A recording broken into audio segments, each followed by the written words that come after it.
আসসালামু আলাইকুম রহমতুল্লাহি ওয়া বারাকাতুহু। আমি ডাক্তার মোহাম্মদ আলিমগীর হোসেন বলছি। আজকে কথা বলবো নাক ডাকা বন্ধের দুইটি বেস্ট হোমিওপ্যাথিক মেডিসিন।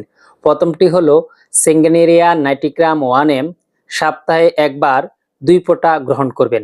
দ্বিতীয় মেডিসিনটি হলো ওপিয়াম 30 পাওয়ারের মেডিসিনটা দিনে 2 বার 4 ফোঁটা করে 8 ফোঁটা গ্রহণ করবেন। ইনশাআল্লাহ তাআলা দেখবেন প্রথম দিনে আপনি রেজাল্ট পাওয়া শুরু করছেন।